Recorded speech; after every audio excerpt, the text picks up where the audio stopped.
Good evening. Welcome to a very special programming. Campaigning has now ended for the second phase of the 2024 Lok Sabha elections.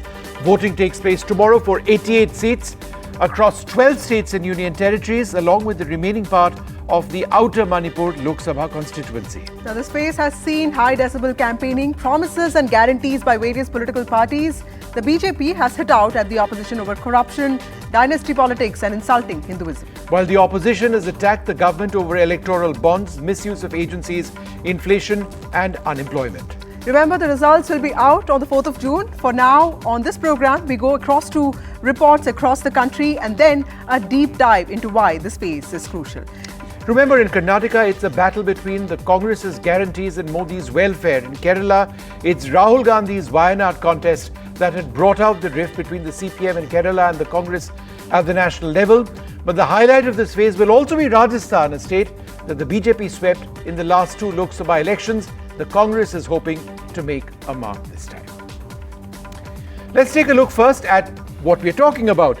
Bring up that big map graphic and go through all the states. So let's have that up full screen, Kerala, and let's just keep scrolling from state to state. There are so many. Karnataka 14 seats, Rajasthan 13 seats, Maharashtra 8, UP 8, Madhya Pradesh 6 seats, Assam 5 seats, Bihar 5 seats, Chhattisgarh 3 seats, West Bengal 3, Manipur 1, Tripura 1 and Jammu and Kashmir 1. So it's a spread across the country. But what we can do now is, first let's just introduce our panelists with us. Tuhin Sinha. Thanks very much, Tuhin, for being with us in the studio. Manisha Priyam with us as well. We've also got Mohan Kumaramangalam of the Congress Party. Sanjay Kumar, professor at CSDS, political analyst and cephalogist and all-round guru with us in the studio. And Shugatu Srinivas Raju, senior journalist with us. Let's turn our attention first to Kerala. I thought what we can do, Vasudha, is actually bring out some data points and then try and get some responses. Absolutely. So first point, turning our attention to Kerala, can the UDF replicate its 2019 performance this time around? So let's take a look at some of the key graphics points. So if you do look at the second column over there, the UDF in 2019, they were at 19, the LDF was only at 1. So the question is, can they actually replicate this? In fact, let me take that across and if you just take a look at the UDF, it's been steadily rising from 16 to 12 to 19. There's been a rise for the LDF between 2009 to 2014, but quite clearly it's then gone the other way around. But Vishnu, in 2019, there was this euphoria with, the candidature of Rahul Gandhi as, the Wayanad MP candidate for the Congress party. And the lowest margin was of the CPM and the highest margin was of the Congress party. So clearly that was interesting. But this time that is not the situation. No, it's not. It's quite different. Let me go across to you first, Sanjay. Let's talk about, there's so many issues we can talk about, but just from a statistical standpoint, what can we derive or hope to see based on what those numbers which I just described are? Vishnu, it's very difficult to even imagine that UDF will be able to improve upon its tally of 2019. Already you have mentioned on the screen that UDF had won 19 out of 20 seats. So there is hardly any scope for UDF's improvement. Going by the current mood, my own sense is that there would be chances of UDF losing a few seats. How many? Very difficult to say at this moment. But yes, I think UDF is heading for some losses in Kerala, as the current mood of the voters suggests. Okay. Let me take this question to Mohan Kumaramangalam. Sir, what about, Rahul Gandhi has also brought out this rift between CPM and Congress in Kerala. And Pinarayi Vijayan is calling your leader Amul Baby, and this whole situation has become quite in some ways discourteous. Did you expect this to happen? Because at the end of the day, CPM did create history in 2021. Pinarayi Vijayan became the chief minister, the first incumbent chief minister to come back to power. Listen, there are only two parties in Kerala. It's the UDF and the LDF. And so it was, the BJP is a distant third. They're not even in the race. So yes, the election becomes contentious. I understand Mr. Pinarayi Vijayan's frustration because he can see the writing on the wall. I mean, we lost only one seat last time, and that was because The incumbent MP, who is our General Secretary of Organization, Mr. K.C. Venugopal, did not contest, and that's his home seat. He's gone back to win it. So I disagree with the assessment that we lose seats. I think we are stronger than ever in Kerala. And in a parliament election, we automatically have an advantage as the national alternative. Because the BJP is nowhere in the picture there, this becomes an even easier victory for us to have, to achieve. What I found really interesting, and Shugata Srinivas Raju, this is to you next. If you look at some of the themes in Kerala, there are lots of themes which are similar from Kerala with other parts of the country, whether it's CA that's being debated across the country, electoral bonds, that's another issue, the entire issue of corruption, dynasty, etc., depending on the party. But there is the entire issue of human-animal conflicts in the state, which is a huge talking point. Could you tell us a little bit about how this is playing out on the election campaign?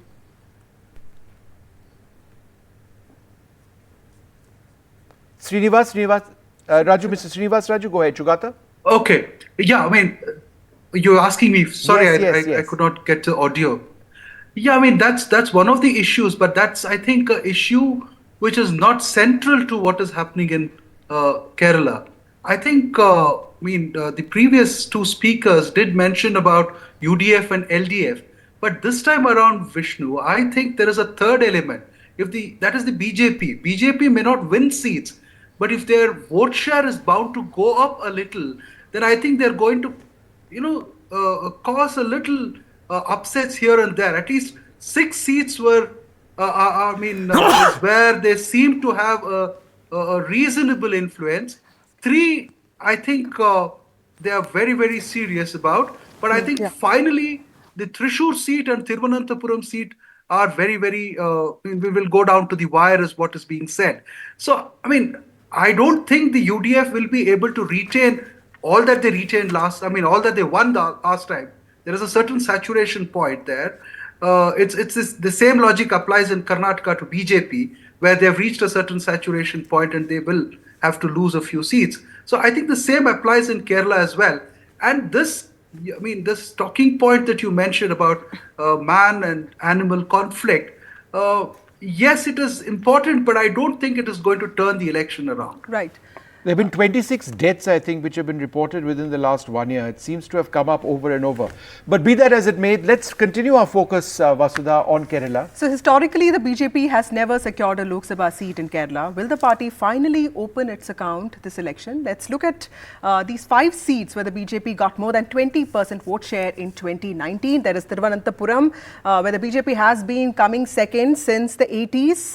You also have Pathanamthitta, which is the place where Sabrimala is. We saw the protest happening there. Anil Anthony, son of A.K. Anthony, veteran Congress leaders, contesting from there. You have Thrissur, which will also see a triangular contest, and it has Suresh Gopi, actor turned politician, contesting from the BJP. He has contested on MLA tickets, but the vote share has been rising there steadily. You also have Attingal with MOSV, Muralidharan contesting from there, and Palakkad, which is the first municipality with the BJP at power in it. Let me take this question to Tuhin. There's been a lot of focus from the side of the BJP on Kerala, but how confident are you that the state will throw a surprise this time? First, to just factually correct you, I think we had an MP from Kerala in 2004. So we have had an MP in 2004. But yes, and in Kerala, we have everything to gain. I think we are in for 20% plus vote share, and at least 3 seats of the 6 that you mentioned. Thiruvananthapuram is surely going to us because people have seen the non-performance of Shashi Tharoor, and they have seen the fresh ideas with the BJP candidate, which the BJP candidate has brought. But most importantly, I think it's the Congress which is going to be the biggest loser, because word has spread in Kerala that Rahul Gandhi is going to disown his constituency. He's fleeing back to, Kerala had given him political shelter after he was defeated from Amethi. Now word has spread that he's going to disown Wayanad also and go back to Amethi. I think that has created a negative perception for the Congress party in the entire state, and the CPIM is particularly disgusted with this attitude of the Congress party. Moreover, I think people of the state for the first time are looking beyond these two parties which have been silently abetting radicalization in sections of the state, and BJP is the answer right now. Yeah.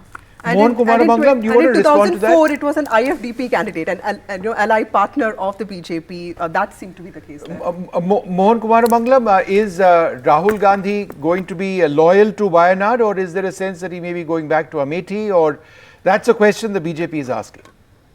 Vishnu, I think that sense is only in Mr. Tuhin Sinha's head. I haven't heard this anywhere on the ground, frankly, that he's abandoning Robert Vadra Wayanad contesting? and running away.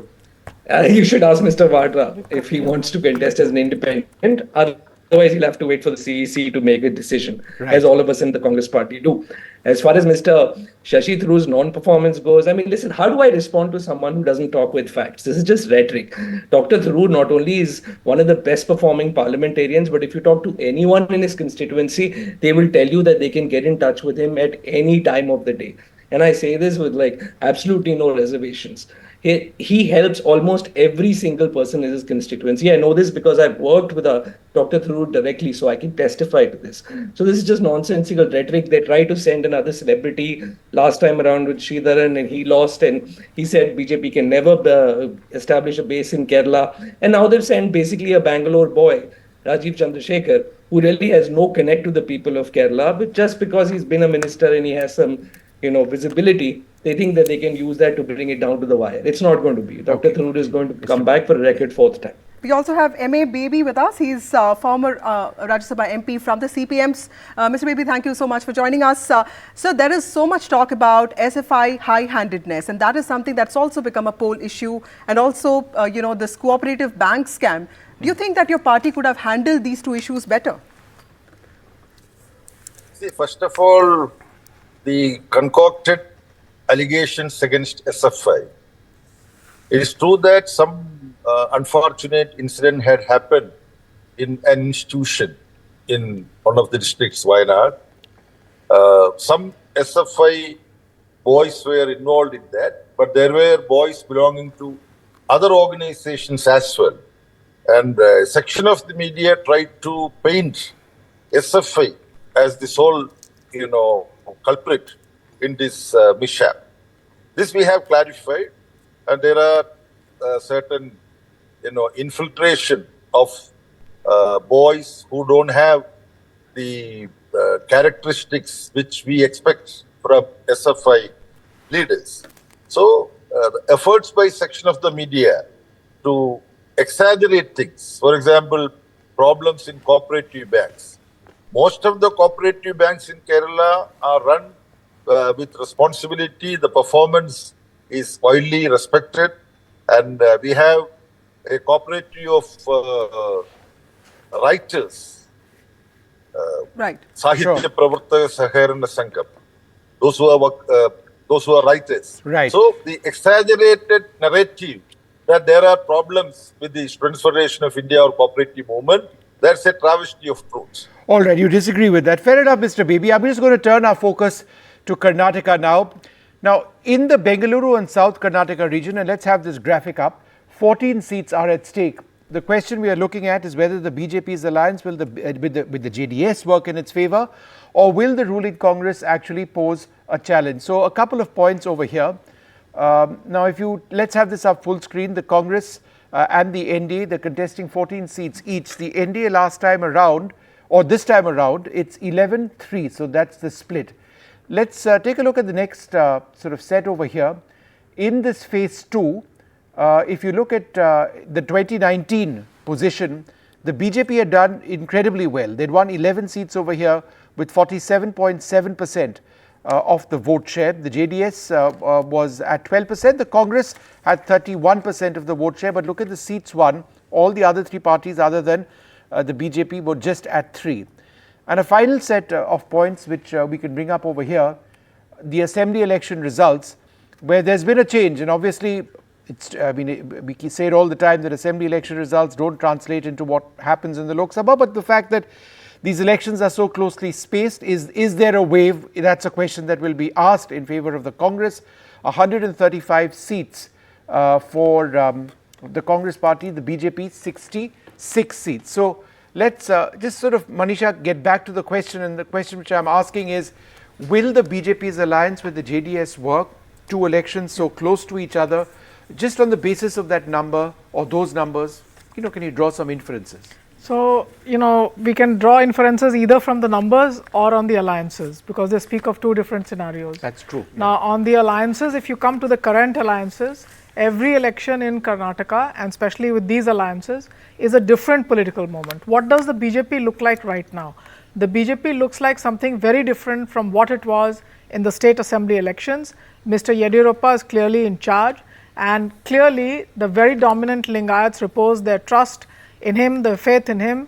The JDS is supposed to muster up, all the votes with the other dominant caste, the Vokkaligas. So could this be an alliance of the impossible dominants, the Lingayats and Vokkaligas, being brought in by two dominant parties? But even if they come together, there's also this add-on of the Hindutva. Now that was very prominent in the state assembly elections. This time around, it's quite toned down. You can see even a Tejasvi Surya, for example, quite toned down. So that will work in the coastal regions where it's already worked. But as far as this alliance is concerned, the question is that will the Lingayats vote for Yediyurappa as a leader and the Vokkaligas as JDS? So it is a survival battle both for the JDS and Mr. DK Shivkumar in the same region. And I believe that the JDS, although it will lose out on the Muslim votes that it had, that those votes will now gravitate towards the India alliance. But there will be a strong performance. Whether it repeats the last performance or not, that is what is at stake in the voting that takes place tomorrow. And there's, of course, Sugata waiting patiently. He is the one who knows a lot more than me. Shugata, you want to come in on this? Yeah. Shugata, any quick points on those numbers? Yeah. Vishnu, I think the JDS and BJP alliance is doing far better than the JDS and Congress alliance because they complement each other. And BJP did not have a great presence in this area, and which the JDS has. So I think they're a natural alliance, and the Congress alliance was about overlapping of vote shares. So I think they were a little, both of them were competing with each other. So I think from that respect, this alliance seems to be working better. And this phase of elections is more about Vokkaligas and the urban seats. It's not so much about the Lingayats. Lingayats, we'll see what will happen in the next phase, where we go to the north of Karnataka. Right. So this is quite interesting that, the urban presence of the BJP and the rural presence of the JDS should sort of is formidable. Right. But there is one outside factor, which is in Karnataka's political history, when two dominant communities have come together, then what happens to the minorities and OBCs is a very big question. Sure. But here Modi becomes... Modi becomes the OBC face here. So, will that be seen as an OBC face or as a universal Hindutva face is a question. I think also to understand is that there's a Siddaramaiah there, and the kind of differences that were there. So that's precisely why the OBC thing is very important. Yes. So I think Siddaramaiah becomes a very important player, and the news of Siddaramaiah and DK Shivkumar burying their hatchet. So there are two different political strategies at play as far as the NDA and the India is concerned. And we have to see which one is able to keep the flock together for the India alliance or get it going for the NDA. Mohan Kumar Mangalam, I would want to ask you this question. Every candidate, almost many candidates in Karnataka are sons and daughters of your Congress leaders. What kind of impact does this have on Karyakarta, especially when the BJP is attacking you on dynasty politics? Because from Lakshmi Hebalkar to Ramalinga Reddy, everyone seems to be somebody's son or daughter. Is it something that your party had really worked on, and is it part of your strategy? No, I don't think giving sons or daughters tickets is part of any party strategy. It just turns out to be the best candidate for that particular seat. And I don't think dynasty politics actually impacts the electorate at all. I think that's just a bogey that the BJP uses. They have more dynasts now. In fact, many of our dynasts have gone over to their party and are standing for elections, including Mr. Scindia now is going to stand in Madhya Pradesh from his old seat. So this is just rhetoric. It doesn't really impact how the voter votes. Sure. I'll say that I think the JDS is a decimated force from what it was during the last election. They completely got wiped out during the assembly, which is really their election. The national election isn't one when they're really in the running, so to speak. So I would not put much stock in the vote share numbers that they had last time. I think one thing that none of the analysts talked about, I'm surprised, is the guarantees that Congress offered and actually has been delivering on. A similar set of guarantees was offered by the DMK, and that really helped the DMK overcome its anti-incumbency in the first round of elections in Tamil Nadu. In fact, I wouldn't be surprised if we sweep entire Tamil Nadu's 39 seats. The biggest reason for that would be that DMK was delivering on its guarantees. Right. And thirdly, I'll say that yes, there is the caste factor. But I think whether it's Vijendra or whether it was Mr. Yedurappa, really the election where that would have come more into play would have been the assembly election where they were sidelined by Mr. B.L. Santosh. Sure. Right. Let's just turn our attention now to Rajasthan. And the question we're asking is, can the BJP secure a hat-trick or of a clean sweep in Rajasthan, or will the Congress thwart its ambitions? So again, in terms of numbers, another state where there have recently been assembly elections, if you look at the BJP and its performance over the last 3 years, in terms of Lok Sabha results, percentage of the votes, it's gone up from 37 to 61%. The Congress has seen a decline from 2009 to 2014. It went up slightly in 2019. But let's just go to the next set of graphics on Rajasthan, if we can. All right, that's what we have at this stage. Sanjay, let me put this across to you. The BJP seems to be in the ascendancy. The Congress, faces all sorts of problems with local leadership. They face these problems even during the assembly elections. Is there any data or statistics which could actually suggest that there are challenges which the Congress, that the BJP is actually facing in Rajasthan?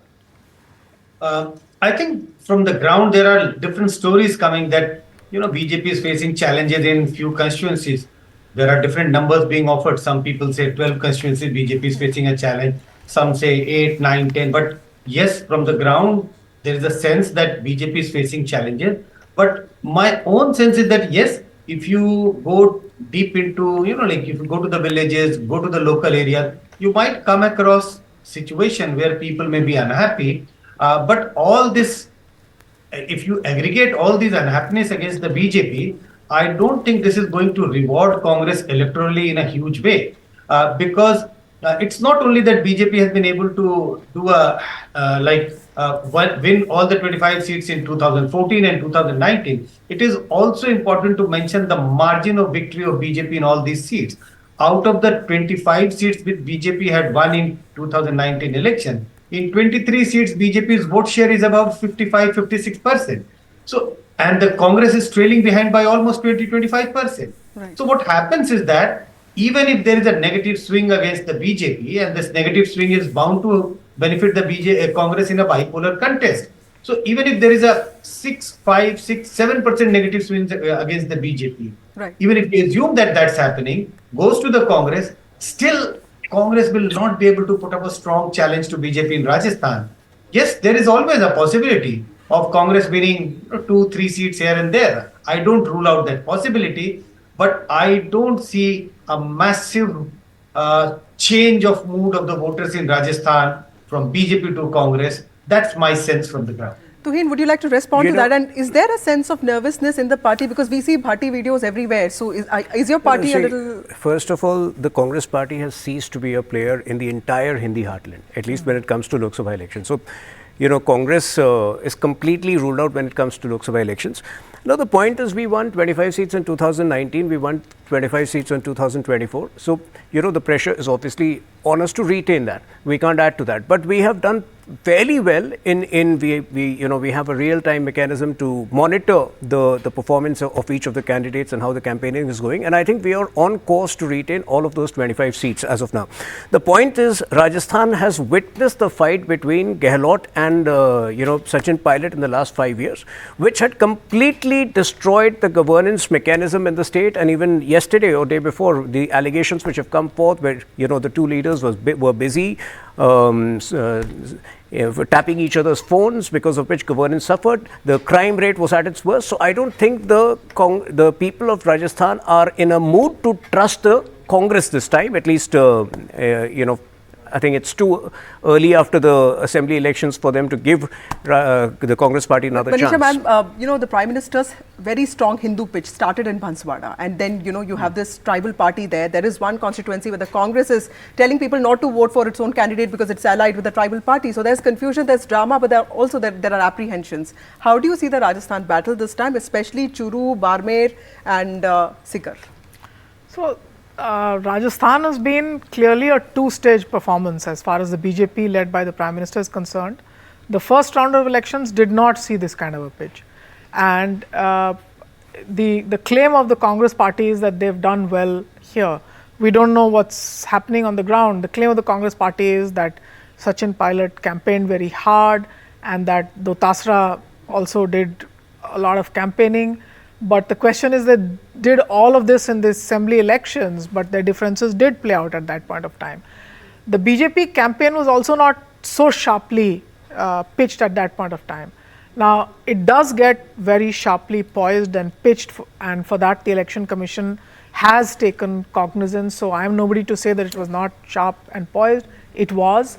The fact is, where does it happen? Sure. And I think the unnerving part could be that is that Bhati thing that we are underestimating. Maybe he doesn't win, but the fact is that that kind of campaigning upsets your calculations and your expectations, because the BJP had gone to this election, this Lok Sabha election, with a very different strategy, and the BJP is very innovative. It didn't bother about particular dominant caste being there or not being there. They had their own cadre votes, they had the Sanatani votes, the Ram Janam Bhoomi, Pran Pratishthan and Shri Ram should have worked here. And then the fact that Modi ji's guarantees had been voted in and supported by the electorate of Rajasthan, this should have caused a statewide wave for the BJP. Right. But I think the BJP realized and they've changed gears, and this may be to the advantage of the BJP, we don't know yet, but the BJP is in fighting mode and it has to retain its vote and it has to defend the number of seats that it has, and that's what the party is doing currently. Yes, so that's a very well made point. Over to Maharashtra, the next set of graphics, and this is one state, I think it's an untested state completely, because Vishnu, there has not been a proper election in Maharashtra ever since NCP split and also Shiv Sena split. Out of the 8 seats up for election, 6 are located in the Vidarbha region, and in 3 of these seats there's a contest between the Shiv Sena led by Mr. Shinde and also Shiv Sena led by Uddhav Thackeray, making it a test to determine which the real Shiv Sena is. Will Uddhav Thackeray gain sympathy votes, or will the NDA benefit from Modi's popularity? That remains the question. We have another page also of this graphic. Let's just go up and to take a look at what happened in 2019. Vasudha? So BJP won 3 seats. Now this is all in the region of Western Vidarbha and of course Marathwada. It is seen as the strong points of the Shiv Sena and of course of the NCP. Ashok Chavan has moved from Congress to the BJP this time, and he's fighting very hard for the victory of his old rival here. Shiv Sena led by Eknath Shinde won 4 seats and it had a vote share of 29.1%. Congress won 0 seats here. NCP of course won 0 seats here, but Shiv Sena led by Uddhav Thackeray won 1 seat here, and that's going to be the battle here. Amravati is being seen as a closely fought contest. I think Navneet Rana had fought as an independent candidate, and this time she's contesting as a BJP candidate. So that is going to be an interesting contest. Let me go across to Manisha ma'am, would you like to, how do you see the Maharashtra battle? Because today I was looking at the Pune candidate, and I know Pune is in the later stages, but nobody seems to know what is going to happen here. We don't know who the Mumbai candidates are, but this is going to be an easy thing because we know who wins Marathwada. Does the BJP have a chance here because Mr. Chavan is with the BJP this time? No. The BJP has become a strong contender in all regions, and largely on account of the defections that they've been able to manage from the Congress party. So the fact that the Congress has not been able to hold on its own, I mean, the fact that people said that, when Rahul Gandhi was on his Padyatra, it was Ashok Chavan there, and one of the warmest receptions they had was with Ashok Chavan there. So I think those things have made a difference, but the point is that there are strongholds. There have been too many switches. So one of the things that we hear is, if the leader has gone, has the cadre and worker decided to go that way or not? That's one of the things. The split of the Shiv Sena, 2 ways. Which one is going to be believed to be the real Shiv Sena? The split of the Sharad Pawar party, the NCP. Now whether Ajit Pawar, who had the numbers of the legislators with him, or is Sharad Pawar going to play another emotional act and say, oh, this is my last time in this election and get me in. So suddenly what has happened is that this has become a state election for Maharashtra rather than being a Lok Sabha election. On so many points. But Sanjay, just on Maharashtra, 5 of the 8 seats are in the Vidarbha region. Now, this is an area where agrarian distress has been a huge issue. Some numbers which I was looking at were looking at 2,000 odd farmer suicides just last year itself. In as much as we are looking at Maharashtra through the prism of alliances and the Shiv Sena and the NCP and how they're going to reinvent themselves, in terms of the real issues in this phase 2, is agrarian distress, farming issues, a very important factor?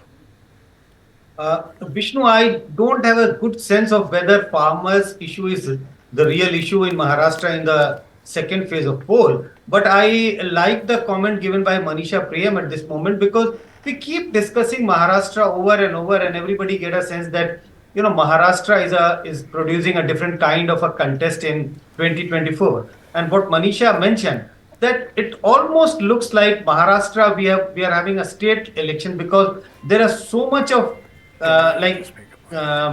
alliances, this party, that like bifurcation of the party. Because the sense which I get, if you look at the bifurcation of Shiv Sena and the NCP, so the sympathy seems to be on the side of Uddhav Thackeray and Sharad Pawar, but the real issue is about the symbol. The symbol is not on their side. So the symbol is with Ajit Pawar and the symbol is with Eknath Shinde. Right. So the real problem with the voters is that, and the party with the new symbol, it's very difficult for them to go to the voters and make the voters realize that this is a new symbol on which Sharad Pawar is contesting or Sharad Pawar's party is contesting. Tuhin had a quick comment. What might happen? Sorry, finish your point, Sanjay. Yeah. So what might happen is that people may be thinking that they are voting for Sharad Pawar, but the vote might go to Ajit Pawar. Right. So lot of issues in Maharashtra, I think. These Lok Sabha elections should not be delinked from 2019 elections, assembly elections basically. People have marked out the 3 people who had subverted the mandate, and the 3 people are on one side, which is Sharad Pawar, Uddhav Thackeray and Rahul Gandhi. So, people are going to punish them because they've seen the non-performance of the Vasuli of the Aghadi government in the state for 2.5 years, and that makes the choice simple. See, last time, BJP had contested 25 seats in all. It won 23. This time, we are likely to contest 30 seats. The formal announcement has not been made. So, BJP seats and the vote share is going to go up. Because it's not been made, so there seems to be a sense of apprehension, right? No. I mean, when you have 3 partners on both sides, it takes time. But the difference is, our issues are largely sorted. It's about announcement. But insofar as the Congress is concerned, they might have to put out newspaper ads to find out candidates because they just don't have candidates. Yeah. I'm going to wrap this up with just a quick look at Uttar Pradesh, and in the western part of the state, that's where there's a lot of polling happening tomorrow. 8 seats are going for the poll, despite a formidable alliance between the BSP, the Samajwadi Party, and the